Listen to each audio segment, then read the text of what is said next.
Good morning friends. ಇವತ್ತು ಶಾವಿಗೆ ಬಾತ್ ಹೆಂಗೆ ಮಾಡೋದು ಅಂತ ಹೇಳ್ಕೊಡ್ತೀನಿ. ಸೊ ಒಂದು 500 ಗ್ರಾಮ್ಸ್ದು ಶಾವಿಗೆ ಪ್ಯಾಕೆಟ್ ತೊಗೊಂಡಿದ್ದೀನಿ. ಅದಾದಮೇಲೆ ಈರುಳ್ಳಿ ಒಂದು ದೊಡ್ಡದು ಹೆಚ್ಚಿಟ್ಕೊಂಡಿದ್ದೀನಿ, ಒಂದು 4-5 ಹಸಿಮೆಣಸು, ಸ್ವಲ್ಪ ಕರಿಬೇವು, ಅದಾದಮೇಲೆ ಒಂದು ನಿಂಬೆಹಣ್ಣನ್ನು ಇಟ್ಟಿದ್ದೀನಿ, ರಸ ತೆಗೆದಿದ್ದೀನಿ. ನೆಕ್ಸ್ಟ್ ಒಂದು ಸ್ವಲ್ಪ ತೆಂಗಿನಕಾಯಿನ ತೊಗೊಂಡಿದ್ದೀನಿ. ಈಗ ಹೇಗೆ ಮಾಡೋದು ಅಂತ ಹೇಳ್ಕೊಡ್ತೀನಿ. ಸೊ ಇಲ್ಲಿ ಪ್ಯಾನು ಬಿಸಿಯಾಗಿದೆ. ಈಗ ಇದಕ್ಕೆ ಎಣ್ಣೆ ಹಾಕೋಣ. ಸ್ವಲ್ಪ ಎಣ್ಣೆ ಹಾಕಿದ್ಮೇಲೆ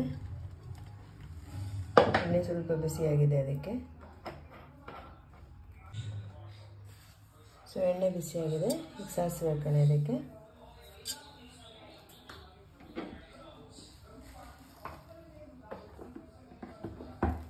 ಸೊ ಸಾಸಿವೆ ಸಿಗುತ್ತಾ ಇದ್ದಾಗ ಇದಕ್ಕೆ 2 ಹಿಡಿಯಷ್ಟು ಕಡಲೆಬೀಜ ಹಾಕ್ತೀನಿ. ಕಡಲೆಬೀಜನ ಕೆಂಪು ಹುರ್ಕೋಬೇಕು.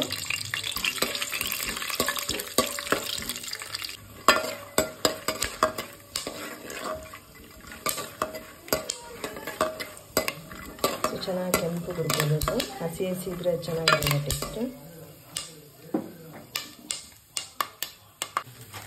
ಸೊ ಈ ಥರ ಕೆಂಪು ಹುರಿದ್ಮೇಲೆ ಹೆಚ್ಚಿಟ್ಟಂಥ ಹಸಿಮೆಣಸು, ಈರುಳ್ಳಿ, ಕರಿಬೇವು ಹಾಕಿ ಹುರಿಬೇಕು.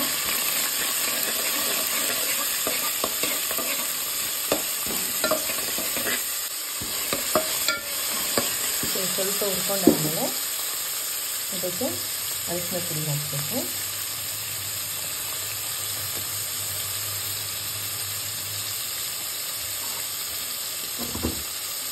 ಅರಿಶಿನ ಪುಡಿ ಆದಮೇಲೆ ರುಚಿಗೆ ಬೇಕಾದಷ್ಟು ಉಪ್ಪು ಹಾಕ್ಕೊಂಡು ಇದನ್ನು ಚೆನ್ನಾಗಿ ಇಟ್ಕೋಬೇಕು.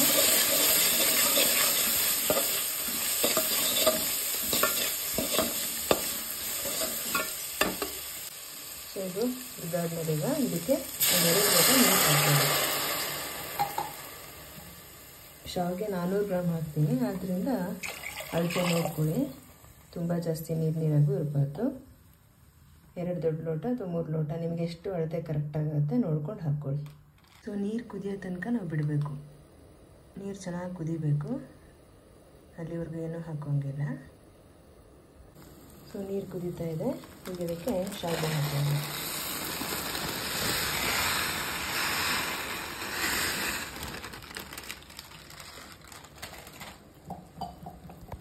ಈಗ ಶಾವಿಗೆ ಹಾಕ್ಕೊಂಡು ಮಿಕ್ಸ್ ಮಾಡ್ಕೊಳ್ಳೋಣ.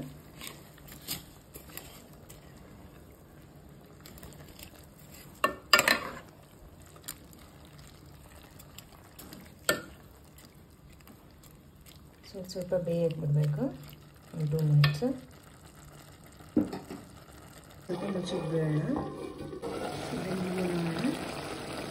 ಸ್ವಲ್ಪ ಬೆಂದಾದ್ಮೇಲೆ ಈಗ ಇದಕ್ಕೆ ನಿಂಬೆ ಹುಳಿ ಹಾಕ್ಕೊಳ್ಳೋಣ.